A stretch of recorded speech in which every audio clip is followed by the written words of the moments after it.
Et bonjour, c'est Nicolas de l'Immobilier Compagnie. Et comme tu peux le voir, aujourd'hui je casse un peu le rythme. On sort de l'endroit habituel et ça fait un peu du bien de voir l'extérieur et le soleil et le reste. En fait, tu le sais pas, mais je sors régulièrement. En vérité, je sors tout le temps. Si maintenant je fais toutes mes vidéos en intérieur, c'est parce que j'ai énormément de travail sur mes chantiers, sur mon immobilier. J'ai signé beaucoup de compromis. Et du coup, c'est beaucoup plus simple pour moi de filmer à l'intérieur, mais c'est pas du tout le propos de cette vidéo. Aujourd'hui, je vais te parler en fait simplement du fait que faire de l'immobilier, c'est à la portée de n'importe qui.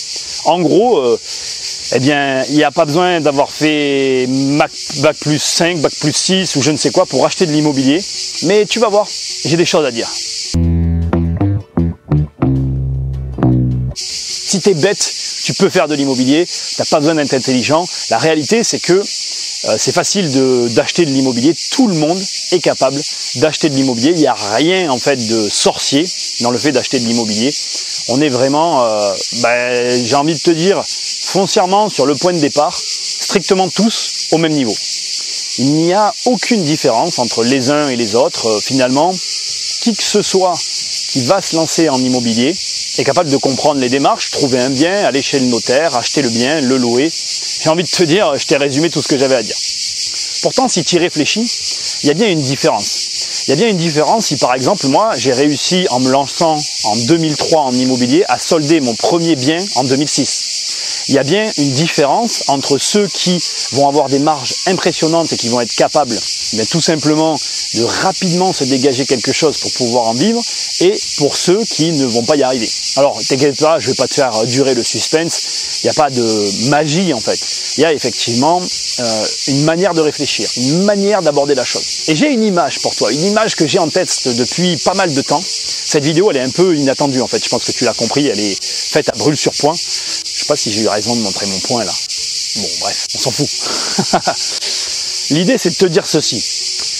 Je suis pas un grand fan d'histoire, mais tu dois connaître l'histoire comme moi je la connais. Et tu dois connaître la bataille de Trafalgar. Tu dois te dire, mais qu'est-ce que ça a à voir Nicolas, la bataille de Trafalgar avec l'immobilier? Tu vas voir, écoute ce que je vais te dire. L'idée de cette vidéo c'est juste de te faire réfléchir et de t'amener sur des pistes un petit peu différentes. Je sais pas si tu es au courant, mais la bataille de Trafalgar, c'était une bataille un petit peu décisive pour Napoléon, puisqu'en fait, il voulait,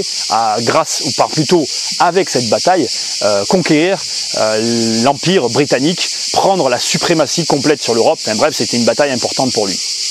Donc il a désigné, alors les historiens, vous me corrigez dans les commentaires, hein, moi, je suis dans la famille de l'immobilier, hein. Mon groupement c'est l'immobilier. Alors si tu fais de l'histoire, ne te gêne pas de me corriger, mais je crois pas trop me tromper. Je crois qu'il y avait un général qui s'appelait Villeneuve, alors je sais pas s'il était général, un mec de Napoléon, qui était à la tête de l'armée franco-espagnole, donc les deux flottes réunies, et ils avaient une flotte plus importante, pour certains navires plus récents, bref, ils avaient tout pour eux, ils étaient donnés gagnants dans cette bataille.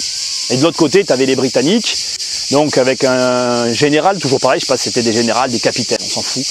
Nelson, je crois, si je dis pas de bêtises, qui lui était donné perdant avec une flotte de moins bonne qualité. Ce qui est hyper intéressant dans ce que je suis en train de te dire, c'est qu'à l'époque, en fait, tout se faisait de la même manière. Les batailles navales se passaient de la même manière, les bateaux se croisaient, ils se martelaient avec l'artillerie, et puis celui qui coulait. C'était un peu la norme. Et c'est finalement, cette norme-là correspond à la norme que je viens de t'évoquer en immobilier, qui est de dire, voilà, tout le monde achète des biens de la même manière, et tout le monde fait un peu la même chose pour acheter de l'immobilier.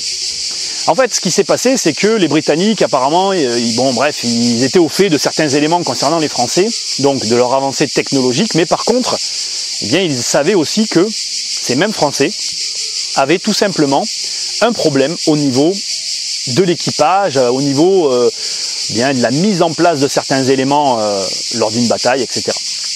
La finalité, Nelson a choisi de casser les codes et a pris une posture totalement différente pour gagner la bataille où il était donné perdant, et il l'a gagné. Bon, tu le sais, c'est de l'histoire, et voilà la finalité. Alors, bon, je referme la parenthèse historique, et voilà la finalité sur laquelle je vais t'amener dans cette vidéo. C'est qu'en fait, oui, il y a un mouvement, une manière générale de faire les choses. Et je vais t'inviter à réfléchir à ce que je vais te dire maintenant. C'est pas parce que tout le monde va dans la même direction, c'est pas parce que tout le monde fait finalement la même chose que tu dois faire la même chose. Si tu fais la même chose, je vais te dire un truc que tout le monde dit et il n'y aura rien de nouveau, tu es sûr d'avoir le même résultat que les autres. Mais si jamais tu prends un chemin détourné, eh bien, tu vas pouvoir finalement réussir à faire des choses que personne d'autre n'est capable de faire.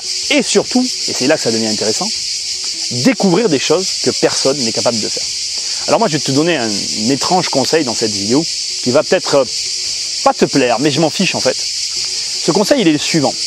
Consiste à dire que n'aborde pas l'immobilier de manière conventionnelle. Ça va être très difficile parce que malheureusement, on a l'habitude tout le temps de penser à l'immobilier comme tout le monde le fait.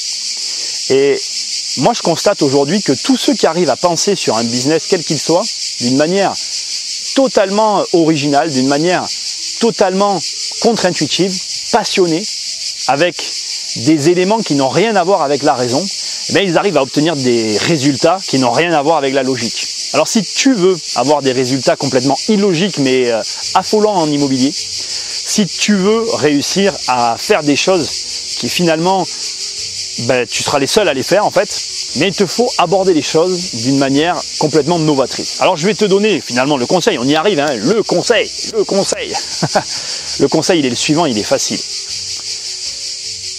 Ne te freine en rien. Toutes les idées que tu peux avoir sont bonnes à prendre. Et confronte tes idées dans une juste mesure, il ne faut pas trop les confronter, parce que si tu les confrontes trop, l'avis des autres peut te freiner à tel point que tu ne vas pas passer à l'action. Donc ça, c'est à toi de doser, là-dessus, je ne peux pas te conseiller. Et la réaction de l'autre qui doit t'interpeller, c'est finalement le malaise. Plus ton idée va mettre mal à l'aise la personne à qui tu la donnes, plus ton idée va le déranger, plus l'idée que tu vas avoir, le concept, la manière d'aborder la chose va paraître incohérente aux autres, mais toi tu es le seul à avoir cette cohérence, plus tu es dans le vrai. Je te demande d'y réfléchir parce que c'est effectivement une chose qui peut paraître totalement folle, et pourtant, il y a des choses à faire comme ça. Alors tu dois te dire à ce stade, ok, t'es bien gentil, mais toi t'as fait quoi? Mais par exemple, au moment où je te parle, j'ai signé 6 compromis qui sont signés sur mon bureau. Et au moment où je te parle aussi, j'en ai qu'un seul de validé. Alors, je te rassure, je sais déjà comment dans mon esprit, je vais valider les 5 autres. Mais il y a une chose que je ne peux pas prévoir et que je peux déjà te dire, c'est que j'ai validé le premier, absolument pas comme je comptais le valider. Ce qui fait que je ne peux pas valider le second comme je comptais le valider, et qui fait que je ne peux pas valider le troisième, etc. jusqu'au 6e. Ce qui fait qu'au moment où je te parle, j'ai aucune espèce d'idée de comment je vais finaliser les 6. C'est complètement débile ce que j'ai fait. Mais pourtant, je t'assure que l'année prochaine, tu verras, je ferai peut-être ou peut-être pas, ça dépendra de mon humeur, une jolie vidéo sur le sujet. En tout cas, si tu veux faire des choses qui vont t'amener des résultats exceptionnels, fais juste des choses que personne d'autre n'est capable de faire. Ciao. Non, tu t'en vas déjà? Investir, c'est plus fort que toi.